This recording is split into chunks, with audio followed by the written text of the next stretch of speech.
Report: Russians used bribes, sought to pad Clinton charity amid Obama-era push to expand U.S. nuclear footprint. The FBI had evidence as early as 2009 that Russian operatives used bribes, kickbacks and other dirty tactics to expand Moscow's atomic energy footprint in the U.S. But the Obama administration approved a controversial uranium deal benefiting Moscow anyway, according to an explosive new report. Revisiting allegations from the 2016 campaign, the report in The Hill noted that Bill Clinton and his family foundation got millions from figures tied to the uranium company while Hillary Clinton led the State Department and served on a panel that helped seal the deal. But the report also says evidence indicates Russian nuclear officials routed millions of dollars to the U.S. to benefit Bill Clinton's foundation, while citing new allegations about a Russian plot that preceded that deal. According to The Hill, federal agents gathered evidence, including recordings and emails, as early as 2009 showing Moscow used bribes and kickbacks to compromise an American uranium trucking firm. But rather than bring swift charges, the Obama Justice Department reportedly investigated for years, without informing the public and Congress of the full scope of the alleged scheme, as the administration made two decisions benefiting Moscow.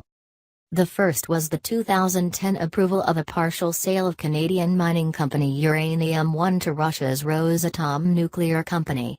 The U.S. was involved because the sale gave the Russians control of part of the uranium supply in the U.S. A year later, the Obama administration gave the okay on a separate deal involving a Rosatom subsidiary. The Russians were compromising American contractors in the nuclear industry with kickbacks and extortion threats, all of which raised legitimate national security concerns. And none of that evidence got aired before the Obama administration made those decisions, The Hill quoted a person who worked on the case as saying. The details of the Uranium One deal first emerged in news reports in 2015. Since then, President Trump's allies have cited the deal, and accusations that the Clintons benefited from figures tied to it, to counter allegations of Russia collusion during the 2016 campaign.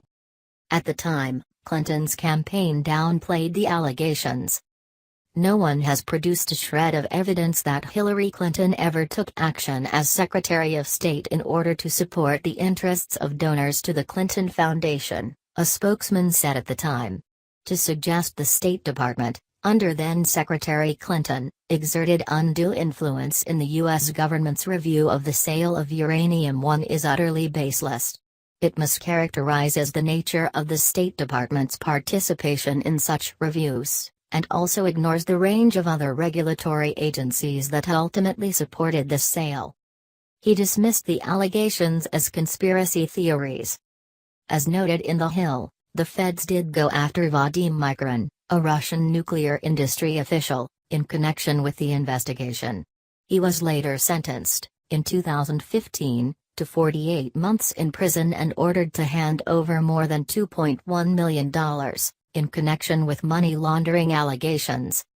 The case, incidentally, was overseen by Rod Rosenstein, who is now overseeing the special counsel probe into Russia's role in the 2016 presidential campaign.